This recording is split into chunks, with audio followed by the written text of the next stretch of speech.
Every film నేను నా హానెస్ట్‌గానే నేను 200% పెట్టే చేస్తాను. యెస్. ఎప్పుడు నా పెర్ఫార్మన్స్ ఎప్పుడు డల్‌గా గాని ఎప్పుడు నేను చేయలే. మాక్సిమం నా ఎఫర్ట్స్ పెట్టే చేస్తాను. ఇప్పుడు ఉండే పొజిషన్ బావుందా అంటే ఇప్పుడు 100% నేను నేను అనుకున్న అంటే నేను ఉండాల్సిన పొజిషన్‌లో ఇంకా లేదు. 100% లేను. అది ఉండాలి అంటే ఇంకా ఇంకా చాలా హార్డ్ వర్క్ చేయాలి. చాలా కష్టపడాలి. And at the same time ఒక ఒక ఒక బ్రేక్ రావాలండి. ఒక బ్రేక్ వచ్చింది అంటే మనం కూడా మనతో కూడా బడ్జెట్స్ అన్నీ మారుతాయి. అప్పుడు సినిమా స్పాన్ మారుతుంది. సినిమా స్పాన్ మారిందంటే ఇంకా బాగా తీయొచ్చు సినిమాలు. ఇట్స్ నాట్ అబౌట్ రెమ్యునరేషన్స్ గురించి ఏమి నేను ఎప్పుడు పెద్ద రెమ్యునరేషన్స్ ఏం తీసుకుంది లేదు.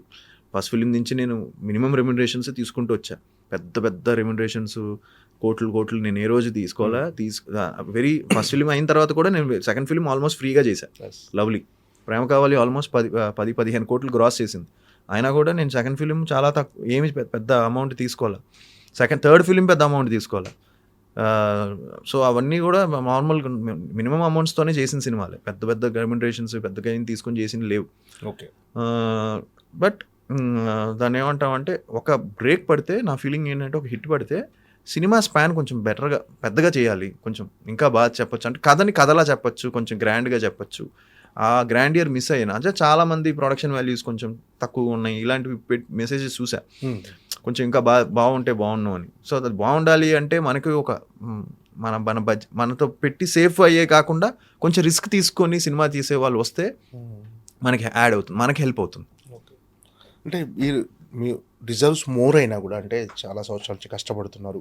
అది యాజ్ యాక్టర్గా ఎప్పుడు ఫెయిల్ అవ్వలేదు. యాజ్ అ కంటెంట్ ఎక్కడైనా మిస్ఫైర్ అవ్వచ్చు కానీ యాజ్ యాక్టర్గా ఎక్కడ ఫెయిల్ అవ్వదు. ప్రతి సినిమాకి మీరు అదే ఎఫర్ట్ పెడుతున్నారు. ప్రతి సినిమాకి ఒక కొత్త సినిమా అందించాలని మీరు తపన పడుతున్నారు.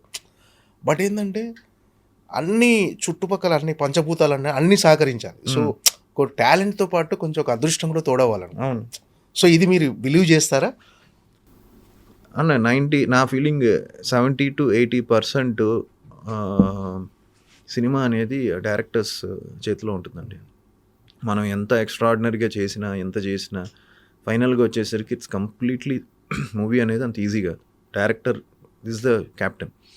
సో మెయిన్ మంచి డైరెక్టర్ పడాలి. మంచి డైరెక్టర్ పడితే ఆటోమేటిక్గా అన్నీ సెట్ అవుతాయి, అన్నీ కుదురుతాయి.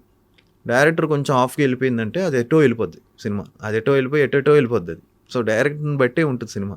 ఆర్టిస్టులు అనే వాళ్ళు ఏంటంటే ఎవ్రీ యాక్టర్కి ఒక మంచి డైరెక్టర్ ఒక సర్టెన్ పాయింట్లో పడితే వాళ్ళు లైఫ్ మారుతుంది.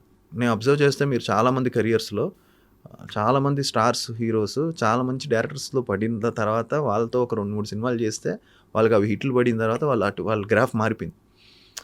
So I feel movie is all about packaging.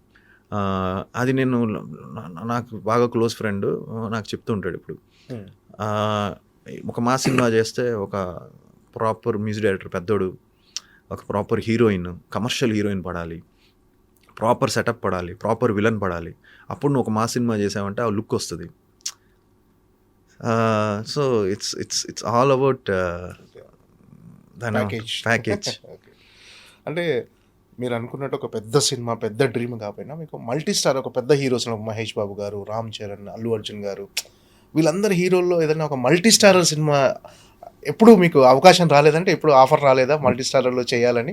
లేదండి, వాళ్ళు they are busy with their films. అది కాదు, మేము ఒకటి చేసాం కదా సరదాగా, నేను సందీప్, రోహిత్ అండ్ సుధీర్, సమంతక్ మణి అనే సినిమా. అదొక మల్టీ స్టారర్. అప్పట్లో అది మంచి టాక్ ఆఫ్ ది టౌన్, నలుగురు హీరోస్ చేస్తున్నారని మంచి టాక్ ఆఫ్ ది టౌన్ అయింది. సినిమా కూడా మంచి సినిమా, అది దానికి మంచి పేరు వచ్చింది సినిమాకి కూడా. సో అది మేము సరదాగా చేసాం అందరం, ఎవరి కాళ్ళు అందరు 10 days ఇచ్చాం. ఓకే. టోటల్గా 40-50 daysలో ర్యాప్ చేసాడు డైరెక్టర్. దాని తర్వాత మళ్ళీ ఏం అనుకోలేదండి, చేయలేదు. 100% ఫ్యూచర్లో ఏమైనా వస్తే చేస్తాను. అంటే మిగతా హీరోలతో మీకు ఎలా ఉంటుంది సార్ ర్యాప్? ఇప్పుడు మీరు కొంచెం మూడ్ ఆఫ్లో ఉన్నప్పుడు కానీ, ఈ ఫెయిల్యూర్స్ వచ్చినప్పుడు కానీ వాళ్ళతో వాళ్ళు ఇచ్చే సపోర్ట్ ఎలా ఉంటుంది? అంటే మీ బ్యాచ్ ఉంటుంది కదా అంతా. అంటే ఇక్కడ ఏంటంటే అండి, ఇండస్ట్రీలో it's like it's very tough, very రేర్గా యూ గెట్ ఫ్రెండ్స్. ఎవరికి వాళ్ళ స్ట్రెస్ వాళ్ళకి ఉంటుంది. మనం ఇది అదేం చెప్పలేం. అందరూ టెన్షన్స్ అందరికీ ఉంటాయి. సో ఎవ్రీబడి ఆర్ లైక్ స్ట్రగ్లింగే కదా. అంటే మనం అనుకుంటాం కానీ అందరం ఎవరికి వాళ్ళ స్టేజ్లో వాళ్ళు స్ట్రగుల్ అవుతూనే ఉంటారు. సో నాకు ట్రూగా ఇద్దరు ముగ్గురు మంచి ఫ్రెండ్స్ ఉన్నారు. దేర్ బాగా అడ్వైస్ చేస్తారు. ఇలా ఇలా ఏం పర్లేదు, నువ్వు చెయ్యి, నువ్వు యూ విల్ కమ్ బ్యాక్, నీకు మంచి ఒక్క సినిమా పడితే చాలు అని చెప్పేవాళ్ళు కొంతమంది ఉన్నారు. సో వాళ్ళతో కూర్చున్నప్పుడు నేను కూడా వాళ్ళకి నేను కొన్ని అడ్వైసులు చెప్పడం, అరే ఇలా ఇలా ఉంటే బాగుంటుంది, ఇలా చేస్తే బాగుంటుంది అని చెప్పి.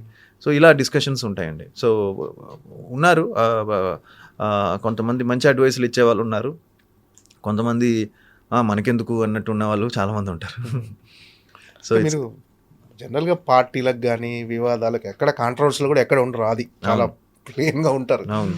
సో అంటే ఎక్కువ ఈ పార్టీ మూడు, ఈ పేజ్ 3 బ్యాచ్ కాదా మీది? అంటే లేదండి, మ్యాక్సిమం ఇప్పుడు ఉండే హీరోస్ అందరూ కూడా, నేను అబ్జర్వ్ చేస్తున్నాను కదా, ఇప్పుడు యంగ్స్టర్స్ అందరూ కూడా వెరీ హార్డ్ వర్కింగ్. ఎవ్వరు పార్టీలు చేసేసి నైట్ అంతా ఉండిపోయి అది ఒక రాంగ్ ఇదిలో ఉన్నారు. అసలు ఎవ్వరు లేరు అలాగా, వెరీ రేర్. ఇప్పుడు ఉండే వాళ్ళందరూ కూడా very hard working, very talented. ఇప్పుడు చూడండి మీరు అందరూ, ఇప్పుడు వచ్చే నెక్స్ట్ జనరేషన్, ఇప్పుడు మా నెక్స్ట్ జనరేషన్ వచ్చిన హీరోస్ అందరూ కూడా ఏదో ఎక్స్ట్రాడినరీ టాలెంట్ ఉంది వాళ్ళకి, లేకపోతే వాళ్ళు అవరు కదా అంత ఈజీగా. సో అదేం లేదండి పార్టీస్ అందరు. ఎప్పుడో ఒకసారి సరదాగా నేను వెళ్తానండి, ఏదైనా ఒక ఫంక్షన్, బర్త్డే పార్టీ ఏదైనా ఉంటే వెళ్ళేసి విష్ చేసి 12 o'clock నా బేసిక్గా నా మ్యాక్సిమం నేను 1:32కి ఐఎమ్ డన్. ఇంకా 2 తర్వాత మన వల్ల అవ్వదు, జనరల్గానే డ్రాప్ అయిపోద్ది ఎనర్జీ. సో వెళ్ళేసి నేను 100% ఒక 7 to 8 hours పడుకోకపోతే నాకు నెక్స్ట్ డే లేస్తే నా వల్ల అవ్వదు. సో అందుకే ఈ పేజ్ 3 కల్చర్ ఎప్పుడూ అలవాటు అవ్వలేదు. అండ్ అలవాటు అయినా కూడా మ్యాక్సిమం 1 o'clock, 1:30. సో వచ్చి 2 o'clock బెడ్లో ఉండి హ్యాపీ పడుకుంటా. ఒకసారి మరీ 2 లేట్ అయిందంటే 2 పడుకుంటే మళ్ళీ మార్నింగ్ 7, 8 hours అయితే కంపల్సరీ పడుకోవాలి. ఓకే, చెప్పండి. చెప్పండి. అంటే నా ఫీలింగ్ ఏంటంటే,